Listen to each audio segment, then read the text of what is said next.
And he ended up pitching really well. He pitched on... Trying to figure out... He pitched on Thursday. He went 8 innings. He struck out 5. He only gave up 4 hits, and the Yankees won 4-2. Ahmed Rosario has been really good. He hit a big home run in that series. They get the Rangers tonight. They beat the Rangers last night 4-2. They get the Rangers tonight, 8 o'clock in Texas. They get the Rangers again Wednesday, 2:30, before they believe they come home after that. All right, guys. Puts is live here on 107 on the Bronx and on the YouTube channel. He's so good. He's doing a great job. And, yeah. Oh, Max is in here now, but he's now streaming live. I'm here. Help him again. Look at you go. Look at that. Look at that. I love work. Yes. That, Yes, you do. Enjoy. That's exactly what I do. Enjoy. Get back to work. Okay. Excuse me. Okay, so we are on YouTube now. Apologize for the delay on that. But, so, I like where the Yankees are at. I think the Yankees are doing really well. They do come home, so they have one more game in Texas. They have 2 more games in Texas, one tonight, one tomorrow. Then they come home Friday for a series with the Orioles. Then they stay home for a series with the Rangers again, except this time it's in the Bronx before they go to Milwaukee. So, Yanks are on the come up. I really like where they're at. Like I said, I think Cam Schlittler has been fantastic. If you look at the pitching, I mean, it's been great. Fried's got a 2.09 ERA. Schlittler's got a 1.7. Jazz has been hitting the ball well. Ahmed Rosario's been hitting the ball well. Will Warren with a 2.5 ERA, 37 strikeouts already. Ryan Weathers is the only really guy in the rotation, and he's not even bad. He's a good pitcher, but he's the worst that they have, and that's saying a lot. I don't know what you do with Ryan McMahon. And you know what? I heard this on WFAN the other day that I wanted to talk about. They had a guy call in, screaming his head off about the Mets and talking to Chris McMonagle, who hosts the afternoon show with Craig Carton. And they told McMonagle, who was a huge Yankee fan, they said, if this was the Yankees right now, you'd be going berserk.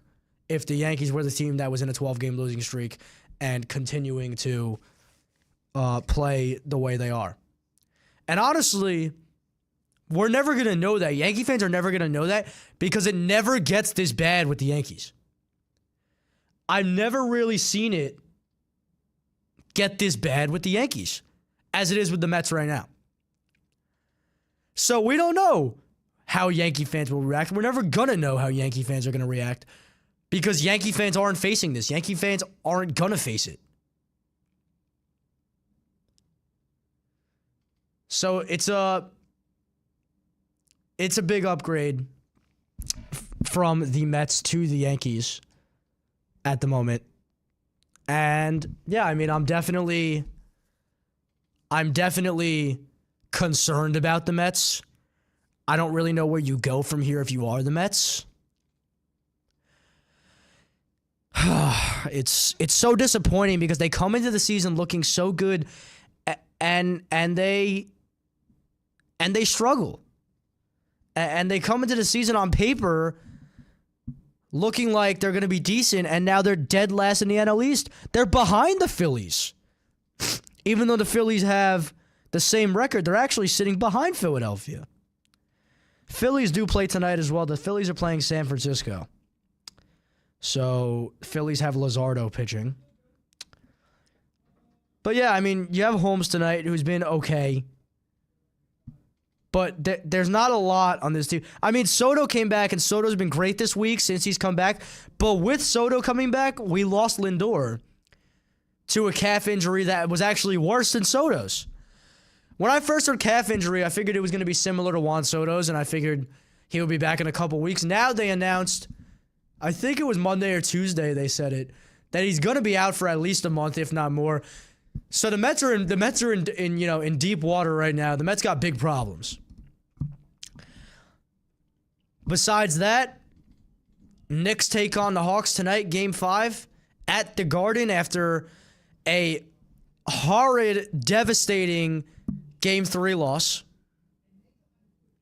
where they lost by 1 again because Jalen Brunson turned the ball over.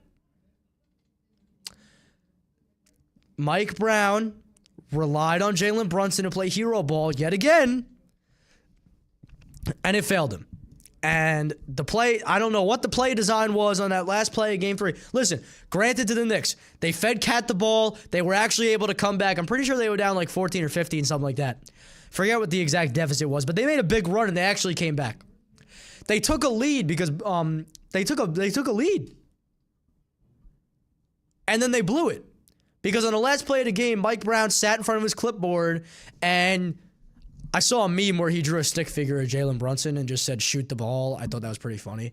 But besides that, like, I feel like the game plan was kind of just get JB the ball and let him work. And JB got the ball and he got triple teamed and he ended up turning it over and they lost Game 3. So they were in a 2-1 hole when they could have easily been up 3-0 at the time. They lost 2 games off of 1 point, off of crucial bad coaching decisions and the fact that they weren't feeding the 7-foot-tall guy the ball. And now they win Game 4. Game 4 was, you know what? I'm going to cut the break here. We have a lot to talk about with the Knicks, so I'm going to save most of it for this next segment. Plus, we will talk the rest of the NBA playoff bracket because there are some series out there that are pretty shocking. I think you know what I'm talking about in the Eastern Conference, so we will talk about that when we get back. It's the Build the Ultimate Bronkwich finale time. We've whittled down the Magnificent 7 to the Tasty 3. Now we're turning the decision over to you. Sample and vote for your favorite sandwich at the Build the Ultimate Bronkwich finale on Tuesday, April 28th from 11 to 1:30 at Muller's Pub in Cranberries. Which Bronkwich will garner the most votes to become the new signature sandwich of Rider University? Will it be Jussie Doty's Hot Honey Chicken Pesto Grilled Cheese, or Caitlin Lawler's Chopped Unk, or Sergio Nino Vela's Lomito? Find out this Tuesday, that was earlier today, at Cranberries and Muller Pub. We will be back with more Talking to Town New York sports after these underwriting announcements on your 3-time 2026 Intercollegiate Broadcasting Systems Media Award winner, 107.7 The Bronx. When we get back, we got a lot to talk about with the Knicks. We'll see you guys in a minute.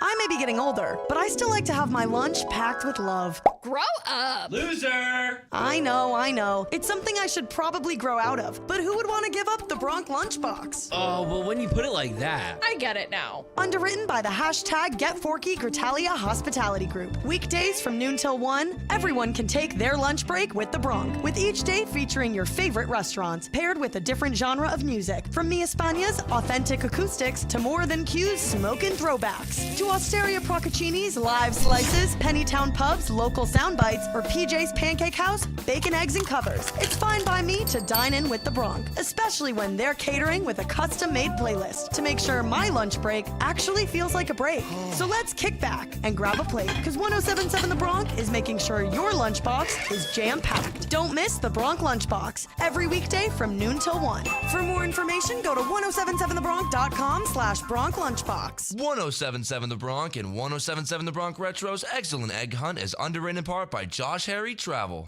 Turn travel dreams into unforgettable memories with Josh Harry Travel, offering tailored experiences for couple and family vacations, destination weddings, and honeymoons. Visit joshharrytravel.com for exclusive deals and personalized itineraries. Trust them to transform your getaway into the ultimate adventure. Book now for the journey of a lifetime. Your perfect vacation is just one click away at joshharrytravel.com. The Takeover is getting a makeover. Catch the 20-track Takeover every Monday night at 6 p.m. with Cass to hear the 20 hottest songs in the music industry. Cass cooks up a playlist you're sure to love with tracks that are brand new or crazy popular for you every week. Maybe you'll hear something like...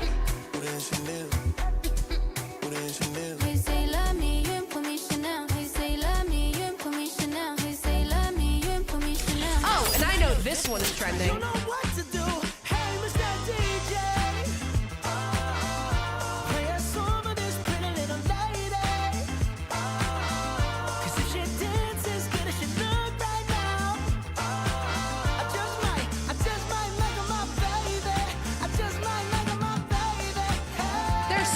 sure where that came from, you can catch the 20-track takeover live on 1077 The Bronx, Mondays 6 to 8 p.m. and online at 1077thebronx.com/20-track takeover. Don't forget to tune in, turn it up, and take over the night. Your Pet Matters and other programming on 1077 The Bronx is underwritten in part by Progressive Veterinary Care, 390 County Road, 518, Skillman. Look at this gift bee. Oh my goodness, a kitten. Let's name him Mini Kitty. Jack, how do I tell Mom I failed my math test? Look at us, Bean. We just moved to a brand new big city. Honey, Brandon broke up with me. Mini Kitty? Jack? Bean? Honey?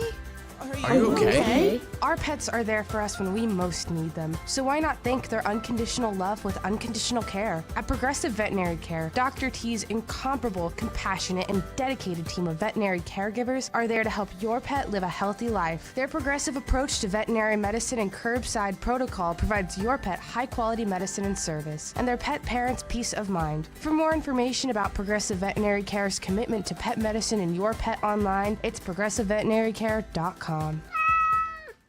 1077 The Bronx has very exciting news. Our new video stream is officially live. Now you can listen to The Bronx on air, online, and on app, and watch your favorite student shows live on The Bronx YouTube channel and Facebook at 1077 The Bronx, including What's Next Sports, Talk of the Town New York Sports, Bronx After Hours, The Concast, Cliff Notes, and Wake Up Rider.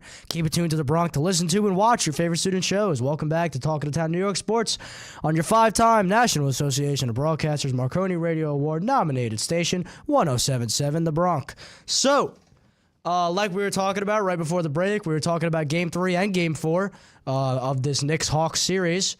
So, like we talked about Game 3, made a big comeback. Defense played great towards the end. OG's been playing awesome defense this whole series. Let's put that out there right now. OG Anunoby has been fantastic. There's no doubt about it. Karl Anthony Towns has been fantastic. And you know something, Mike Brown? When you feed Cat the ball, they win games. When the offense runs through Cat, they win games.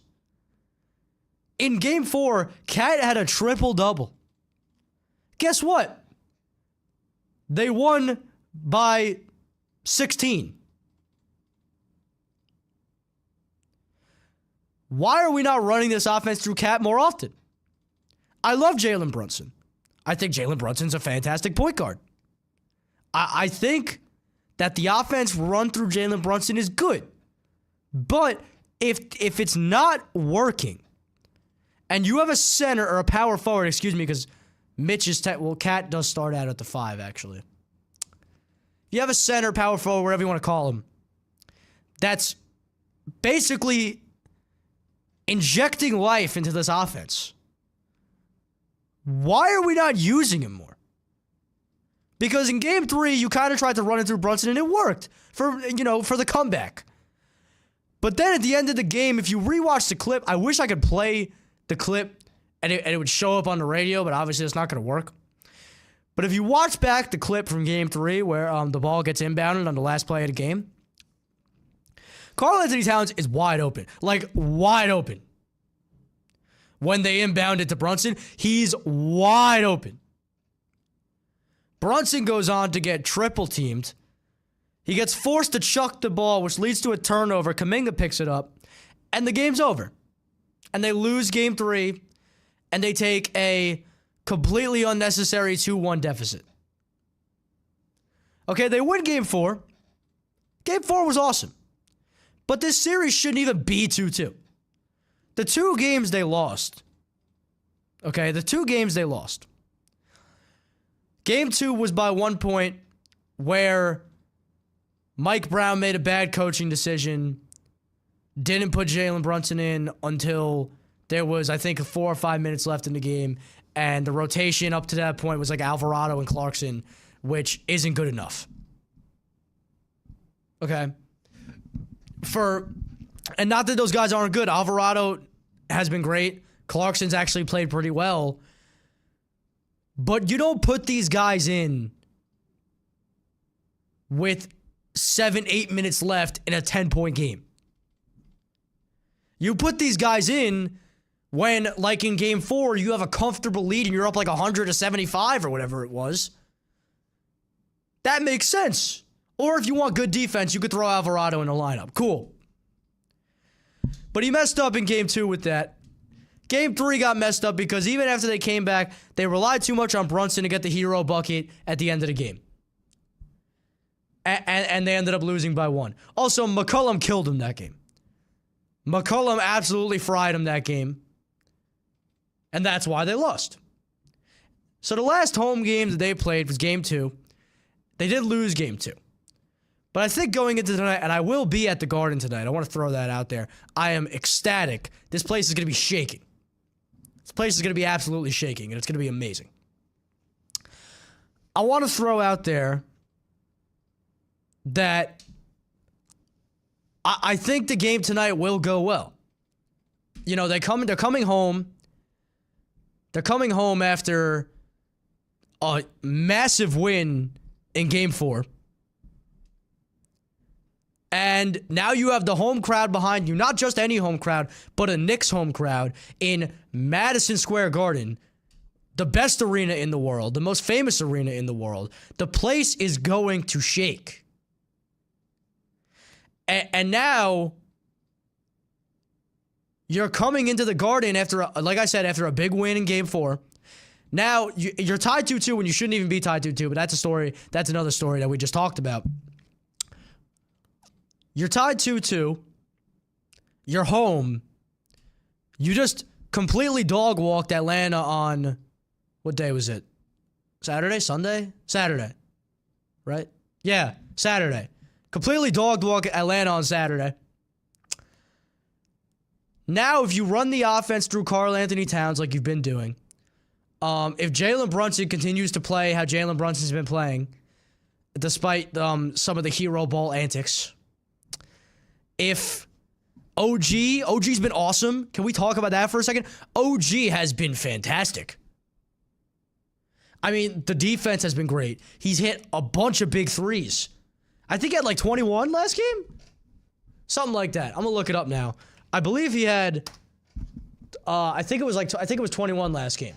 So looking at the upcoming schedule, if they win tonight,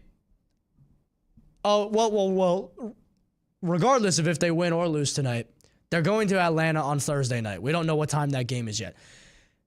If they lose tonight, they go to Atlanta game 6 with an opportunity to tie it up. Obviously, if the Hawks win game 6, they win the series. If the Knicks win game 6, they would come back to MSG on Saturday for game 7. We don't want to get to game 7. We don't want to deal with game 7. Okay? So you have to win tonight. You have to. There's no question about it. This is a pivotal, must-win ball game.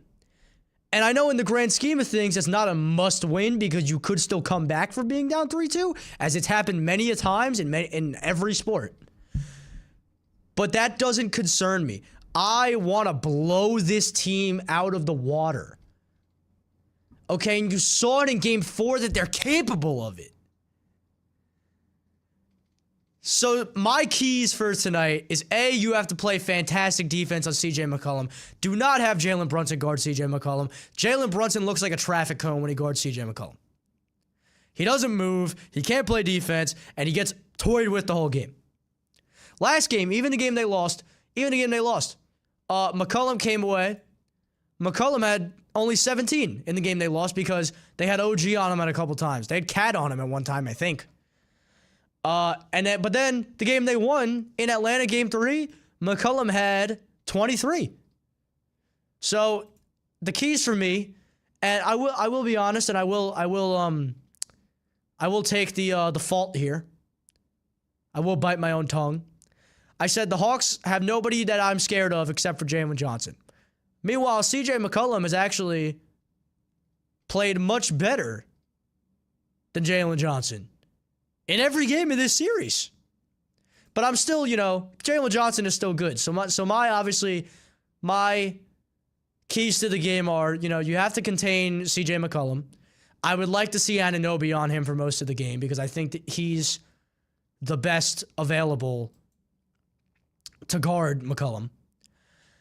I think on top of that, obviously you have to contain Johnson. That's a big piece. Johnson, as much as he's been not as good as McCollum this series, Jalen Johnson is still obviously very good. So containing Jalen Johnson's a big thing. Besides that, I mean, if the Knicks play their game like they played in Game 4, then I don't want to say I'm not worried. That puts a very bad jinx in the air if I say I'm not worried, because I am. I am positive about the game. I do, hopefully think they're gonna walk out with a W, especially being at home, coming off a big win. They have momentum. There's a 2% worry in my brain, because with the Knicks, I never know. This is a game on paper. The Knicks should win. This is a game according to the sports books. The Knicks are a minus 235 favorite. I don't know what the spread is. I'm going to pull that up. But this is a game on paper, and according to the sports books, the Knicks should easily win. But, that's what Game 2 said. That's what Game 3 said. So, there's always a little bit of worry in the air. I understand that. But the Knicks are a 6.5 point favorite tonight against the Hawks. They're minus 6.5 at home. It's a risky spread. I don't know if I love it. I mean, listen, the 2 games Atlanta won, they only won by 1 point. The 2 games New York won, they won by 11, and they won by 14. So if the Knicks are going to win, I think they're going to do it, I don't know by double digits, but at least by 6 or 7. So I'm excited.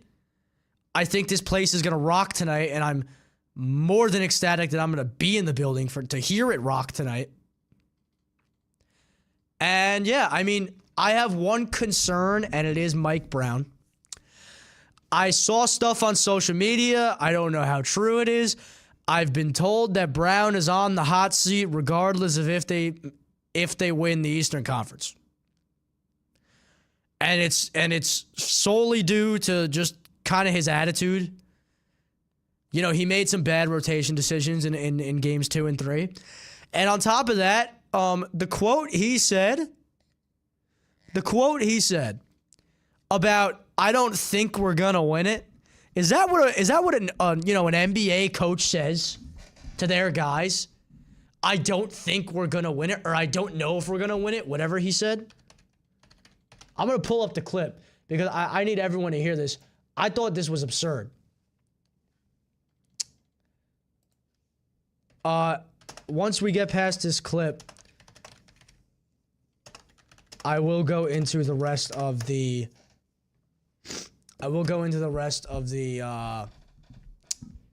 NBA playoff bracket. Here it is. Hold on. We're going to get this up real quick. There are plenty of teams have been down 1-2. Shit, I even think Oklahoma City was down 1-2 last. Oklahoma City was down 1-2 last year.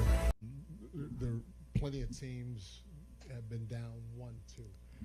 It's a little low, so I apologize. But he's essentially just saying there are plenty of teams that have been down 1-2 before, and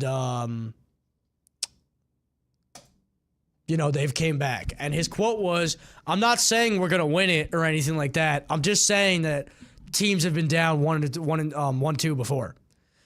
What do you mean you're saying we're not gonna win it? What type of coach says that their team isn't going to win a playoff series? That's where I get a little concerned and I quite frankly, a little upset. Because as much as Tom Thibodeau ran his guys into the ground, as much as Tom Thibodeau played his guys 48 minutes a game, Tom Thibodeau would have never said that to the media. And yes, I like the way Brown has been rotating. I think the rotations have been good. I don't think you put in Alvarado and Clarkson like he did in Game 2. I think he's been a good coach, but I just, when you say stuff like that, you're essentially discouraging your team. which isn't right, which isn't good, which isn't fun. And to be honest, I didn't really expect to play the Hawks in this series. You know, going into the playoffs the week before the show after game 1. We talked about potential playoff opponents, and I talked about the Raptors, and I talked about the Celtics, and I honestly didn't even mention the Hawks, and the Hawks ended up snagging that 6th seed. I really thought it was going to be the Sixers or Toronto, but the Sixers are done. The Sixers are down 3-1. Jason Tatum has been cooking. Jaylen Brown looks good, and you know they're done. Even with the healthy Embiid, a healthy Embiid dropped 20-25 the other night, but they're done. It's over. You could chalk up that series as a Celtics in 5. The one win they got, it was cute. It was nice. Bye-bye, Philly. We'll see you next year. Get rid of Philadelphia. Cool. Good, right? Looking at the rest of the bracket, Cavs-Raptors has been a great series. Fantastic series. I didn't expect Toronto to play this well. I thought going into it, you know, with Harden on the Cavs and the way the Cavs have been playing, that this is going to be an easy 4 to 5 game series, you know, for Cleveland.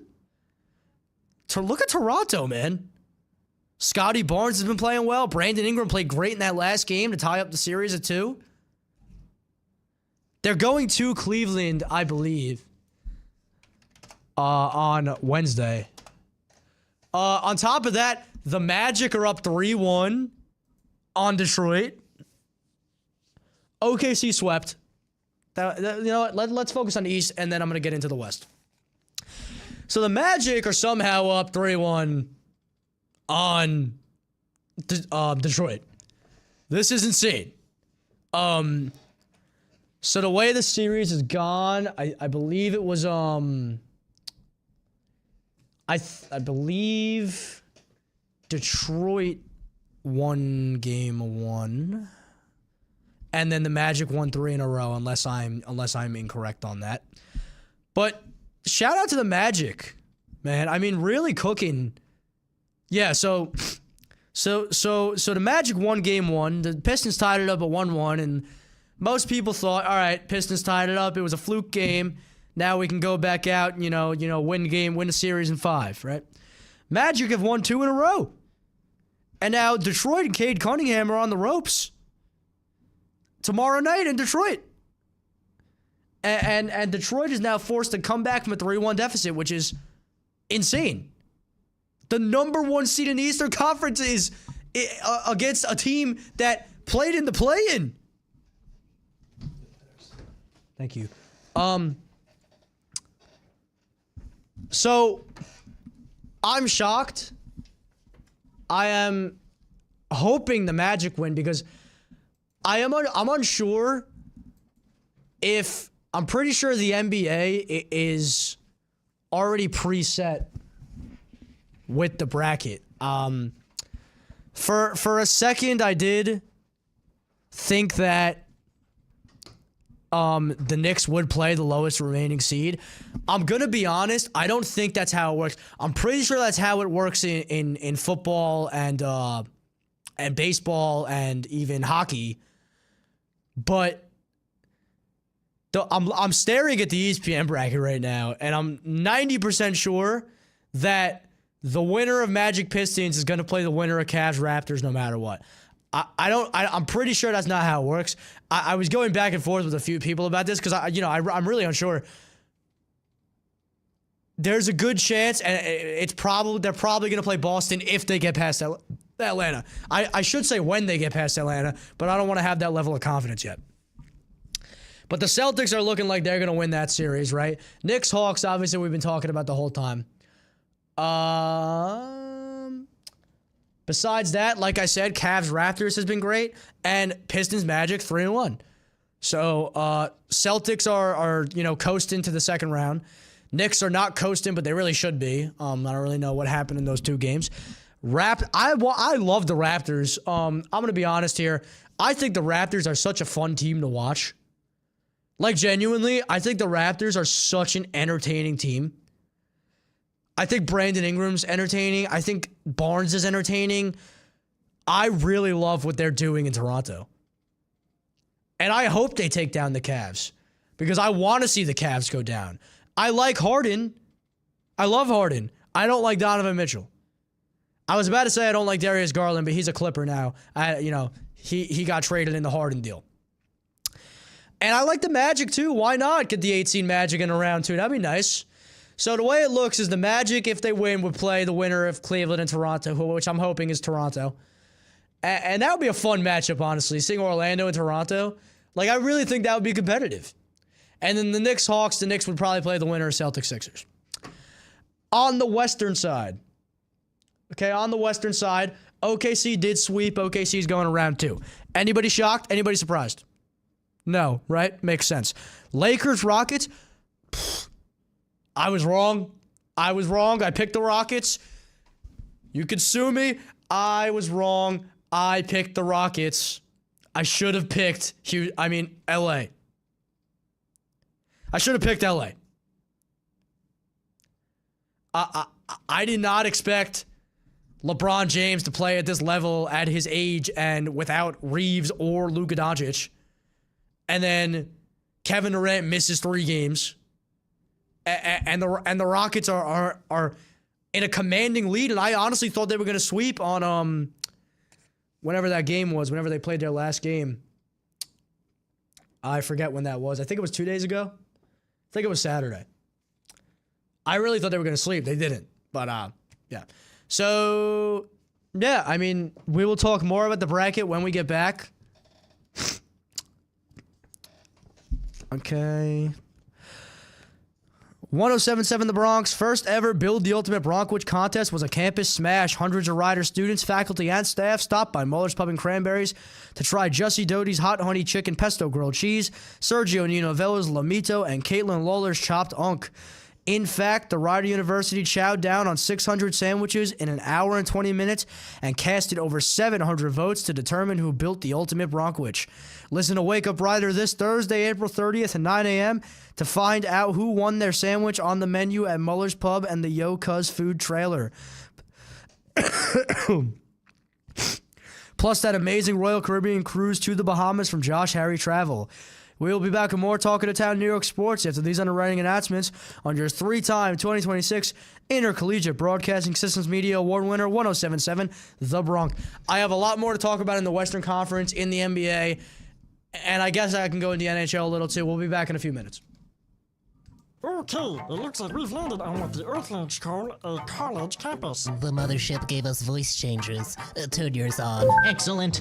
Now we blend in with the humans. We just need clothing to become undetectable. Our frequency spike was strongest near 107.7. The humans kept saying 107.7 The Bronx. Something about their general store where they get the coolest merch in the game and support the music and shows they love. I don't quite know what that means. Try beaming over a cellular communication device the humans are so attracted to. There you can search for this fabled The Bronx General Store at 1077thebronx.com/shop-the-Bronx. Great Xanthaleer. Look at all they have to offer. Polos, hats, sweatshirts, drinking receptacles, shirts. So many colors, too. They even have tie-dye. There are eco-friendly options. How noble of them. Order 2 of everything. We must support the Bronx. We'll be the talk of the galaxy with how fresh we look, as the humans say. I wish we found 107.7 The Bronx General Store 1,847 conquering quests ago. We would have looked so good.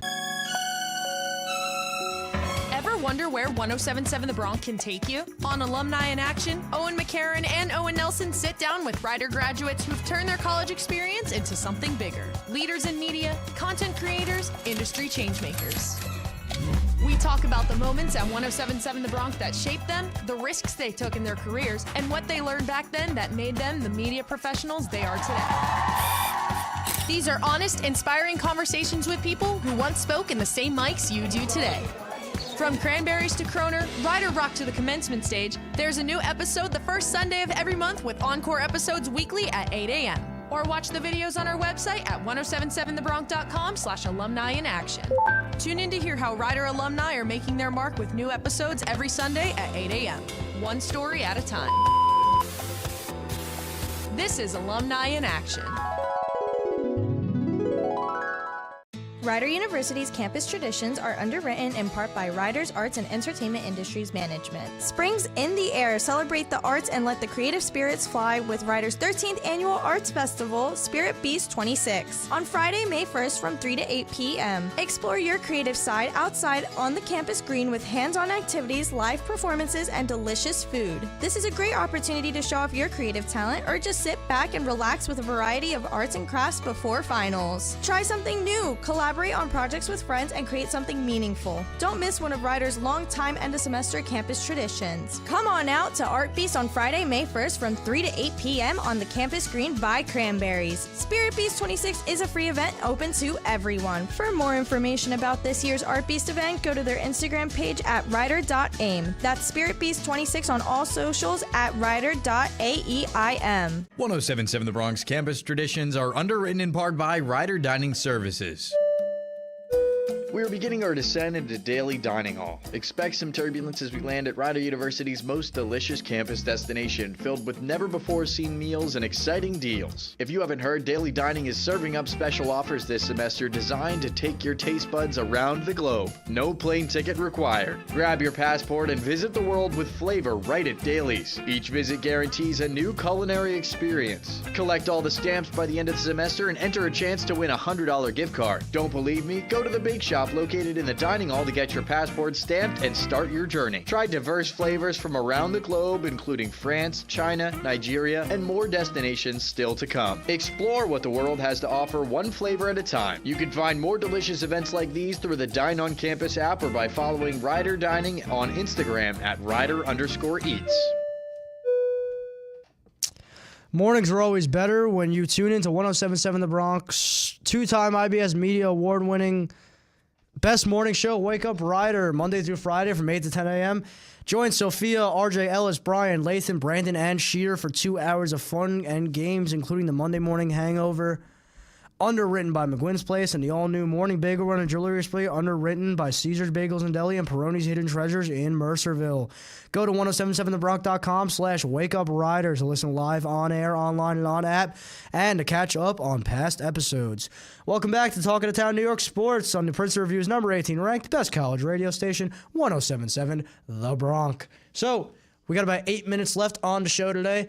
What I was talking about right before break, I am so sorry to the LA Lakers for doubting them in this series. LeBron has been fantastic. Marcus Smart's been great. Luke Kennard. Who expected Luke Kennard to have the series he's having?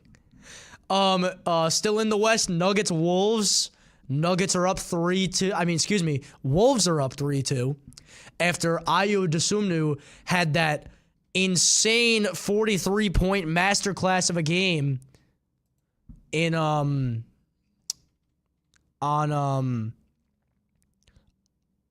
in Game 4 on, forget what day it was, but in Game 4, Ayo Dosunmu came away with 43 points. He shot 13 for 17 from the field. He shot 12 for 12 on his free throws. Game 5, Nuggets did win. Minnesota was up 3-1. Nuggets chipped away and were able to stay alive. Jokic had 27 and 12 boards and 16 assists, triple-double as the Nuggets avoided elimination. And now Thursday night, Nuggets take on the Wolves in Game 5 on Thursday in Minnesota. That game's in Minnesota, I believe. Let me check again. Yeah, so Nuggets, Wolves are going to be home on that's going to be a big game. That game is Game 6. It's on Thursday, and it's a big game. They're in Minnesota. Can Minnesota close it out? Can Anthony Edwards continue to play awesome? Actually, no, I'm lying. Anthony Edwards got hurt, and DiVincenzo tore his Achilles. Oh, my goodness. Why haven't I talked about that? DiVincenzo, man, as a Knicks fan and someone who loved Dante and still misses Dante on a daily basis, prayers up to Dante DiVincenzo. A horrid situation in Minnesota as Edwards hyperextends his knee and DiVincenzo tears his Achilles in the same night, on Friday night. I mean, just awful. Awful for the Wolves. And in that game, they faced both injuries on Friday. Wolves were still able to win because of Ayo Dosunmu. But then the Nuggets did take the next game, so I think these injuries are going to affect them. And if they somehow find a way to make it to Game 7, I don't think they pull it out. I think the Nuggets take it. Very unfortunate for the Wolves because they did look really good. But it was honestly just injuries. And even if they make the second round, the injuries are still going to pile up. Spurs-Blazers. Spurs are up 3-1. I am actually a little concerned for the Spurs. Wemby had a concussion. Wemby missed 2 games. He missed Game 2 and Game 3. He came back in Game 4. In Game 4, Wemby had 27, 12, and 3. So a good night for Wemby. His first game back from that concussion. But Deni Avdija for the Blazers has been awesome. Game 4, yeah. Game 4 against the Spurs, Avdija comes away with 26, 7, and 3. Game 3, he has a great game. The one game they won, it was Game 2. He played awesome. Scoot Henderson had 31.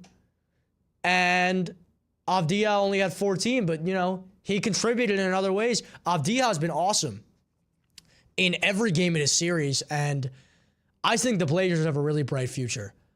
Thunder swept. I like the Lakers to win this series. They play tomorrow night at 10 o'clock. Game 6, Nuggets-Wolves is Thursday. Tonight is Spurs-Blazers Game 5 at 9:30. Tonight's Knicks-Hawks Game 5 at 8 o'clock. I'll be in the building. Celtics-Sixers is also tonight at 7 o'clock. And tomorrow night, the slate tonight is, you get Celtics-Sixers at 7, you get Knicks-Hawks at 8, you get Spurs-Blazers at 9:30. Tomorrow night, you will get Pistons-Magic 7 o'clock, Cavs-Raptors 7:30, and Lakers-Rockets at 10 o'clock. I know some of these late window games are, tough for people who got to go to work, school, whatever in the morning. But man, these West Coast games are the most entertaining. So if you can keep those eyes open until 1 o'clock, 1:30 in the morning, whatever it is, do it. It's worth it. It's worth it losing the hour of sleep. This is the NBA playoffs, and it's been fantastic. I will talk, actually, I want to shout out the Flyers because the Rangers and Islanders both weren't able to make the playoffs, but the Flyers are in a bit of trouble. Flyers were up 3-0, looking like they were going to sweep. Pittsburgh's won 2 games in a row. So hopefully tomorrow night is Game 6, so hopefully Flyers can pull that out. Shout out to them. I know we're in the Philly area, so I wanted to shout out the Flyers real quick, the orange and the black. That's it. That's all I got for today. NBA playoffs looking entertaining. Knicks hopefully get that win tonight. Please. Huge win tonight if they can make it happen. So, thank you again, as always, for listening to Talk of the Town New York Sports. We will be back next Wednesday at 3 to 4 p.m. That could be our last show of the semester. I will get back to you guys on that. Honestly, it probably will be our last show of the semester. So next week will be the last show of the semester, Wednesday, 3 to 4 p.m. Stay tuned for more of the biggest hits and best variety on the Princeton Reviews, number 18, Best College Radio Station, 3-time 2026 IBS Media Award winner, and 5-time NAB Marconi Radio Award nominee for College Radio Station of the Year, 107.7 The Bronx. Everyone, have a great day. Go New York, go New York, go. Let's go Knicks. We will see you guys next Wednesday. Doesn't matter what hour of the day it is, I'm always hungry. Thankfully, 107.7 The Bronx, WRRC-FM, Lawrenceville, New Jersey has my back because they know that people like me need to eat. And the Build the Ultimate Bronquich Throwdown is right around the bend. On the Bronx Instagram, we get to meet the Magnificent 7, narrow it down to the Tasty 3, and by April 28th, I'm digging in.